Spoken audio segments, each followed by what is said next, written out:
After Richard left, Karen sat alone on her porch, watching the sun set over her accidental revolution. Her phone buzzed with a text from her daughter. "Saw the news. You're getting a city commendation for community innovation. I'm proud of you, Mom." Martha appeared at the gate, carrying a bottle of wine. "Victory celebration." "Is it victory?" Karen asked. "Or just the beginning?" "Both," Martha replied. Settling into the chair Richard had vacated. The city council approved funding for neighborhood flood mitigation projects. 6 other communities want to implement your pool system. And the HOA is about to become something completely different. "No pressure," Karen laughed. "The best part," Martha continued, "is that Richard's resignation triggered a complete board election. Fresh start." Karen poured wine for both of them, contemplating the reflection of stars beginning to appear in her pools. "You know what's funny? I never intended to start a revolution. I just wanted to keep my basement dry." "Sometimes the best revolutions start with the simplest needs," Martha observed. As if summoned by their conversation, Dr. Chen appeared at the gate, her tablet in hand and excitement in her eyes. "Karen, I have news. The National Weather Service wants to study your system. They think it could be replicated in flood-prone areas nationwide." "National?" Karen felt suddenly dizzy. "There's more. The Environmental Protection Agency is interested in your community organizing model. They want to know how you mobilized an entire neighborhood around infrastructure solutions." Karen looked at her pools, now glowing softly under the security lights she'd installed to satisfy safety requirements. 3 giant holes in the ground that had somehow become a symbol of civic engagement and environmental innovation. "So what happens now?" she asked. "Now," Dr. Chen said with a grin, "you change the world, one pool at a time." As her friends left and the neighborhood settled into evening quiet, Karen made one final circuit around her pools. The water was calm, reflecting the stars above like scattered diamonds. Tomorrow would bring new challenges: the city council meeting, the media interviews, the responsibility of proving that her solution could work everywhere. But tonight, she simply stood in her flood-free backyard, listening to the gentle sound of water lapping against the pool edges, and smiled. Sometimes the best way to make waves was to know exactly where to dive in. The revolution had begun in her backyard, but she had the feeling it was just getting started. By noon, Karen's front yard resembled a circus. News vans lined the street, their satellite dishes reaching toward the sky like mechanical sunflowers. Local reporters thrust microphones at anyone willing to comment, while neighbors clustered in small groups, their conversations a mix of outrage and secret admiration. "This is Channel 7 News, and I'm standing outside what locals are calling Pool Gate," announced a perky blonde reporter, gesturing toward Karen's aquatic kingdom. Homeowner Karen Whitmore has installed 3 massive pools on her property, claiming they're flood prevention measures disguised as decorative ponds. Karen watched from her kitchen window, sipping iced tea and fielding calls from reporters nationwide. The story had exploded on social media overnight, with hashtags like #HOAKaren and #PoolRebellion trending across platforms. Her phone buzzed. Another text from her daughter Sarah. "Mom, you're on CNN. Are you insane?" Maybe she was insane, but after months of watching her finished basement turn into a lake while the HOA quibbled over sidewalk chalk regulations, insanity felt refreshingly honest. The doorbell rang. Karen opened it to find Martha Henderson, her neighbor of 12 years, holding a casserole dish and wearing an expression of barely contained glee. "I brought tuna casserole," Martha announced, pushing past Karen into the house. "And I need to know everything." "Everything about what?" Karen asked innocently. "Don't play coy with me, Karen Whitmore. You've turned Richard Pemberton into a human tomato, and half the neighborhood is ready to nominate you for president." Martha set the casserole on the counter and spun around. "The other half wants to run you out of town on a rail. And which half are you?" Martha's grin could have powered the entire subdivision. "Honey, I've been waiting 30 years for someone to tell that pompous windbag where to stick his precious bylaws." Before Karen could respond, her phone rang. The caller ID made her stomach drop. "City Planning Office." "Mrs. Whitmore, This is Janet from City Planning. We need to discuss your water retention permits. Is there a problem? Karen asked, stepping away from Martha's eager ears. Well, we've received several complaints about the scale of your installation. The permits were approved based on your initial drawings, but the actual implementation appears to be significantly larger. Karen's throat went dry. How significantly? Our inspector estimates you're retaining roughly 50,000 gallons of water across the 3 installations. Your permits were approved for a maximum of 5,000 gallons. The phone slipped in Karen's suddenly sweaty palm. I can explain. I'm sure you can. We'll meet to schedule a site visit. Today, if possible. After hanging up, Karen found Martha staring at her with knowing eyes. Problems in paradise? Martha asked gently. The permits might be invalid, Karen admitted. I may have exaggerated the scale on my applications. How much did you exaggerate? About 45,000 gallons worth. Martha whistled low. Well, that's a problem. But you know what? I've been documenting every flood event on this street for 5 years. Pictures, videos, insurance claims. The city's been ignoring us while the HOA played politics. What are you saying? I'm saying you might have just given us the platform we needed to force real change. Martha pulled out her phone, scrolling through photos of flooded basements and damaged property. Sometimes you have to make a big splash to get anyone's attention. Outside, Richard's golf cart returned, followed by 3 additional vehicles. Karen watched as a small army of officials emerged, clipboards and measuring equipment in hand. Phase 2, she murmured to herself. What's Phase 2? Martha asked. Karen straightened her shoulders, smoothing her still damp hair. Phase 2 is where we find out if I'm brilliant or completely insane. The HOA president's golf cart screeched to a halt outside Karen Whitmore's pristine Tudor-style home. Its perfectly manicured lawn, now interrupted by 3 massive blue circles that definitely weren't there yesterday.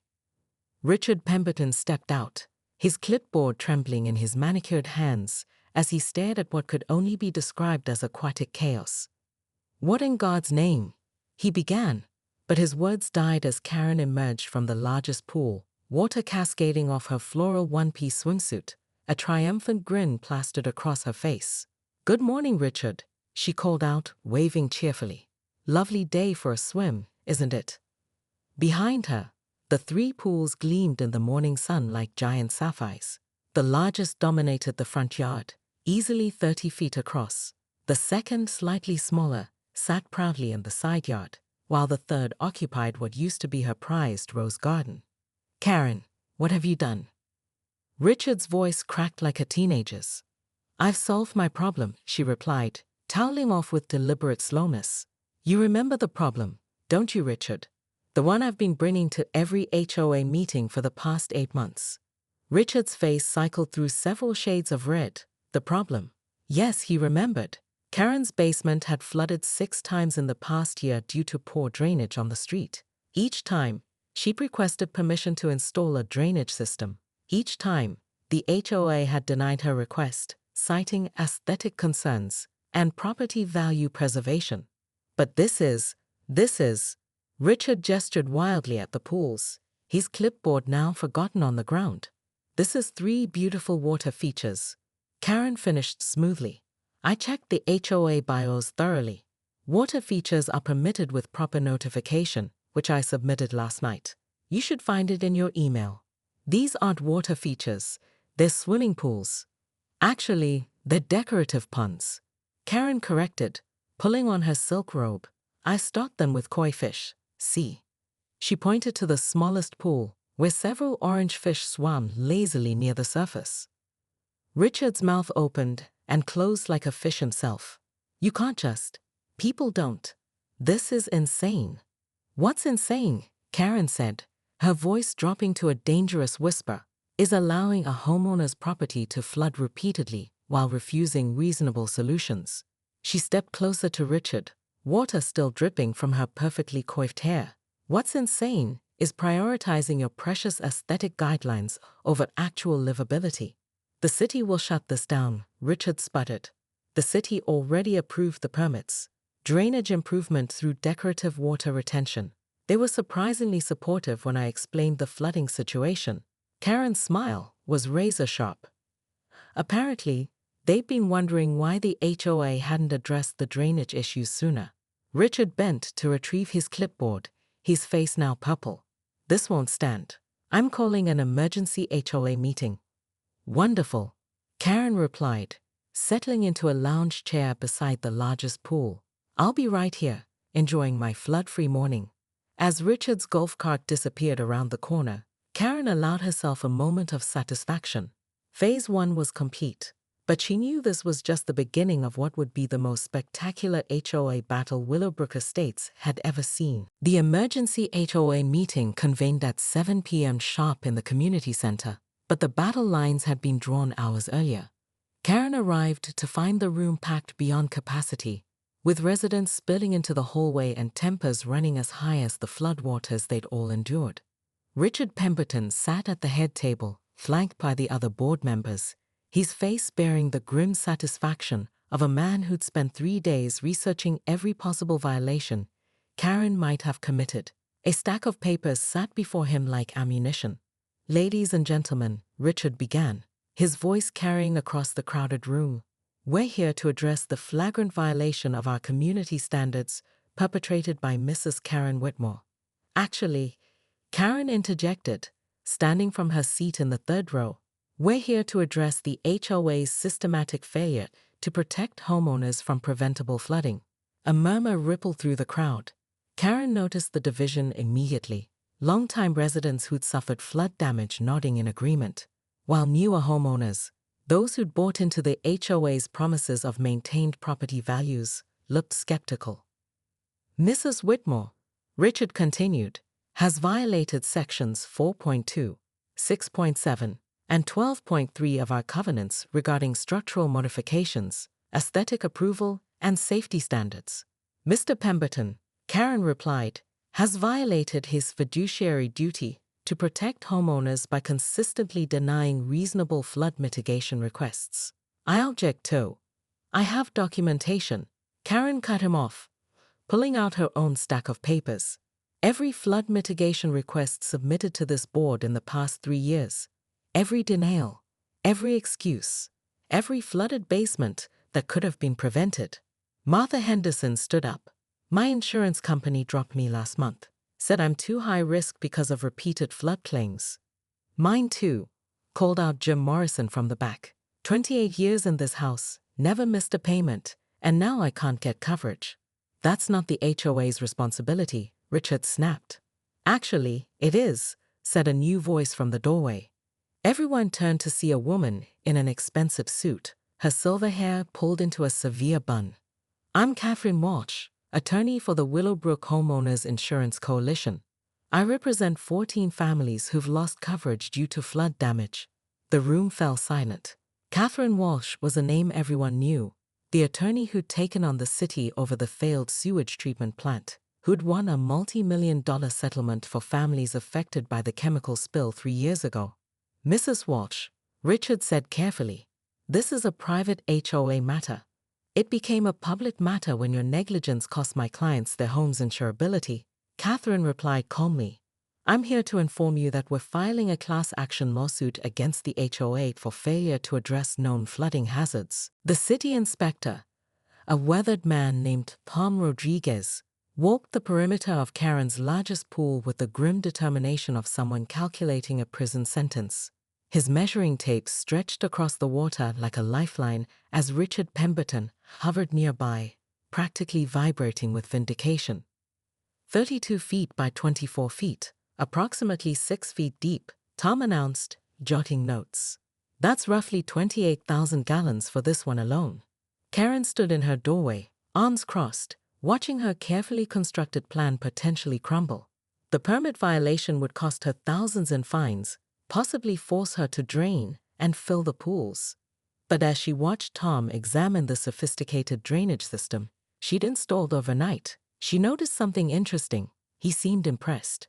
"Mrs. Whitmore," Tom called out, "can you explain this drainage configuration?" Karen approached cautiously. "It's a gravity-fed system, that channels excess water from the street and neighboring properties into the retention pools. During heavy rain, the pools collect overflow, then slowly release it into the storm drains at a manageable rate. And you designed this yourself? I consulted with a hydrologist, Dr. Patricia Chen from the university. She's been studying the flooding issues in this area for years. Richard's face darkened. That's irrelevant. She violated her permits. Actually, Tom said slowly, this might be exactly what we need. He turned to Karen. Are you aware that this subdivision has the highest flood insurance claims in the county? I'm very aware, Karen replied dryly. We've been looking for a pilot program for residential water retention. The scale is larger than approved, but the engineering is sound. Tom glanced at Richard. Mr. Pemberton, how many flood damage claims has your HOA processed in the past year? Richard's mouth moved soundlessly for a moment. That's not. The issue here is regulatory compliance. The issue here, interrupted a new voice, is that Mrs. Whitmore has solved a problem we've been ignoring for years. Everyone turned to see Dr. Patricia Chen approaching, her silver hair pulled back in a practical ponytail, her eyes bright with scientific curiosity. Patricia, Karen breathed, relief flooding through her. You came. You called, I came. Though I have to say, this is more dramatic than I expected. Dr. Chen examined the pools with obvious approval. The water retention capacity is impressive. During the storm 2 nights ago, how much overflow did you capture? Approximately 30,000 gallons, Karen answered. None of it entered my basement. Or mine, added Martha, who had been eavesdropping from her porch. First time in 18 months. Dr. Chen pulled out her tablet, tapping rapidly. I've been monitoring the flooding patterns here. Mrs. Whitmore's installation could reduce neighborhood flooding by up to 60% during heavy rain events. That's all very interesting, Richard interjected, but she still violated her permits. Rules are rules. Rules, Dr. Chen said quietly, should serve people, not the other way around. Tom nodded slowly. I'm going to recommend an emergency variance. This installation should be studied, not shut down. You can't be serious, Richard sputtered. I'm very serious. Mrs. Whitmore, you'll need to work with Dr. Chen to document the system's effectiveness, and you'll need to add safety features, fencing, proper depth markers, emergency equipment. Done, Karen said immediately. And, Tom continued, you'll need to present your findings to the city council. If this works, we might want to replicate it in other flood-prone areas. As the officials departed, Richard lingered, his face a mask of barely controlled fury. This isn't over, Karen. The HOA has authority over aesthetic standards, safety regulations, and property modifications. I'll find a way to shut this down. You do that, Richard, Karen replied calmly.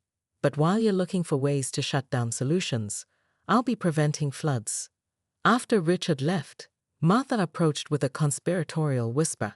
You know he's going to make your life hell, right? He's already made my life hell, Karen said. The difference is, now I'm fighting back. What's your next move? Karen looked at her 3 pools, gleaming in the afternoon sun. I'm going to prove these pools don't just prevent floods. They prevent the HOA from ruining lives. The room erupted. Richard's face went white, then red, then white again. You can't sue us for weather patterns.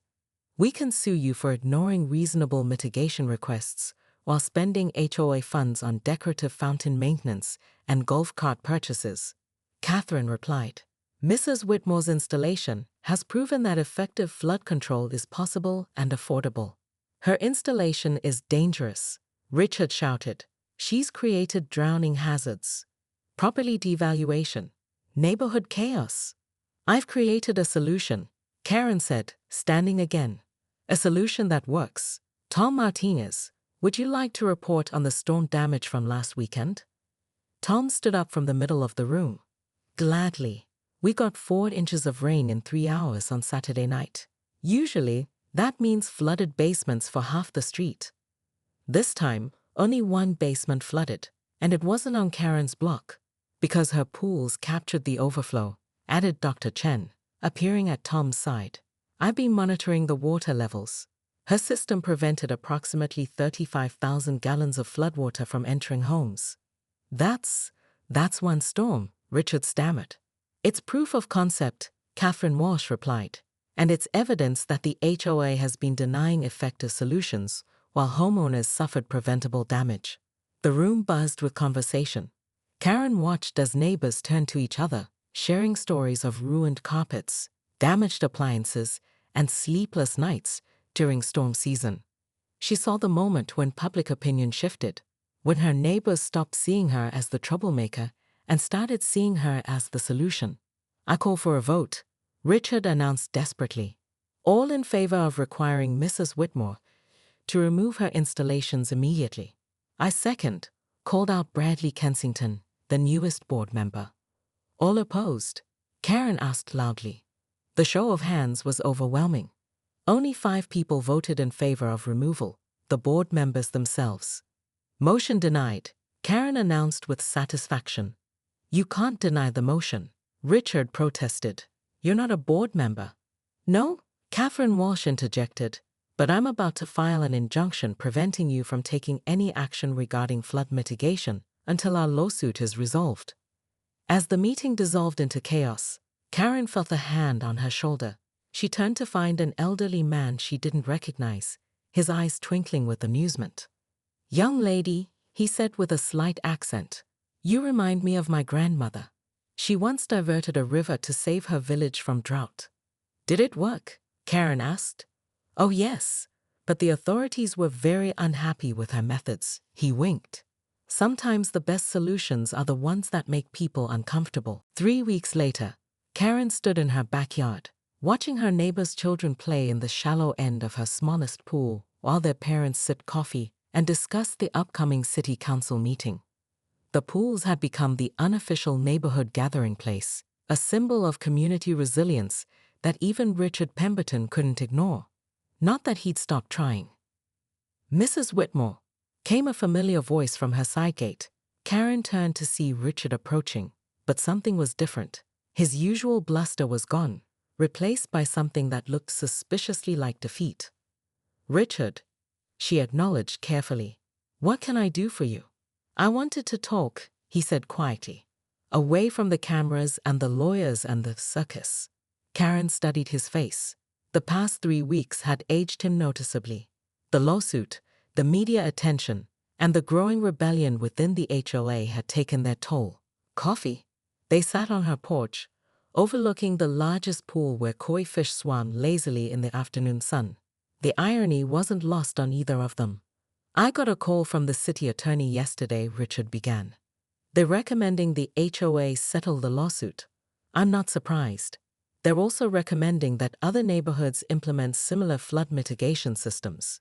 He paused. Your pools are going to be the model for residential water retention across the county. Karen felt a surge of vindication, followed immediately by something unexpected, sympathy for the man beside her. Richard, you could have been part of the solution. You still could be. I don't know how, he admitted. I spent so many years focused on maintaining standards, on preserving property values, that I forgot we were supposed to be protecting people. The HOA doesn't have to be the enemy, Karen said gently. It could be the solution. Richard looked at her with surprise. What do you mean?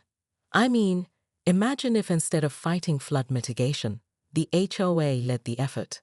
Imagine if we used our resources to help homeowners protect their properties instead of restricting them. The board would never. The board is going to change, Karen interrupted. Haven't you been reading the election petitions? Half the neighborhood is running for positions. Richard's shoulders sagged. Including you? Including me. Karen leaned forward. But I'm not running to destroy the HOA, Richard. I'm running to transform it. Into what? Into something that actually serves the community. She gestured toward the pools. These pools prove that residents know their problems better than anyone. Instead of micromanaging lawn heights and mailbox colors, we should be empowering solutions. Richard sat quietly for a long moment, watching the children play. You know, when I first bought in this neighborhood, my basement flooded too. 22 years ago, I spent weeks cleaning up, dealing with insurance, replacing everything. What did you do? I got elected to the HOA board, he said with a bitter laugh. I thought I could prevent problems by controlling everything. I became so focused on rules that I forgot why we had them in the first place. It's not too late to remember, Karen said. Yes, it is. Richard stood up. I'm resigning from the board, effective immediately. Richard. No, Karen. This is what needs to happen. The neighborhood needs new leadership. Leadership that solves problems instead of creating them.